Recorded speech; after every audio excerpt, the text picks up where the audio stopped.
Okay, today I'm showing you how to fold your dough for the final bread. So this is my dough. It's been rising for 12 hours. The first thing I'm gonna do is I'm gonna poke it to see if it's ready. So I poke it, whoa, and then see how it deflates back in. That means, I don't know if you guys could see that, but that means that it's ready to be folded. Okay, so the first thing I'm gonna do, because this is a wet dough, is I'm gonna get my hands wet, but I also like to put some everything seasoning on the outside. So I just got this from Costco and I put it on a plate, like kind of an ample amount, you can kind of see.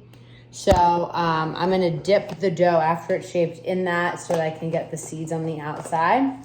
This is, I think it's called a banneton, but basically like over time it creates, like you never wash this, but over time it creates like a fermentation place to help the dough really rise at the end. So the first thing you're gonna do is you're gonna get some flour. And it doesn't matter what flour, like I use whatever I find, you know, but basically you just want to dust the edges so that it doesn't stick. So I kind of do this thing where I like kind of make sure that it covers all the sides of it. And this just is to make sure that your dough doesn't stick to the banneton when you toss it onto your oven surface, whatever you decided for your oven surface. So the banneton has dough on it, and then this is where, gotta remove all your rings because you are shaping. And this point, no rings. And then so what I'm gonna do, I'm gonna go over here to the sink so you can kind of see me do this. We're gonna try to do this on the video, but basically I'm wetting my hands so they're nice and wet. Let's see how I can show you.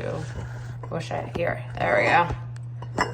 Okay, I'm gonna try to show you. So I basically get the outside of it and I'm just trying to scoop the dough up at this point. I find getting your hands wet really helps like make it so that it, you know, it's just easier to get. This is gonna be a good loaf, I can tell because it's really bubbly. Okay, so then I pull it out of here and it should be like really, really stretchy. You should not, you see how stretchy that is, but it's not falling apart. If it's falling apart, that means you've let it go too much. It's been too fermented and you should just start. I mean, you're welcome to make it, but you should just start over. So basically what I'm doing is I'm wrapping it like this, right? So that's my first wrap. I'm gonna do this 3 times. You can see my hand is stuck in there.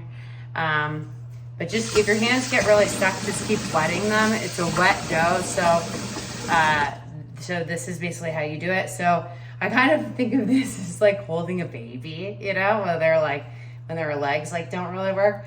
And then I'm gonna fold it again, wrap it around like this, right? So it's kind of like a sausage roll, you can kind of see.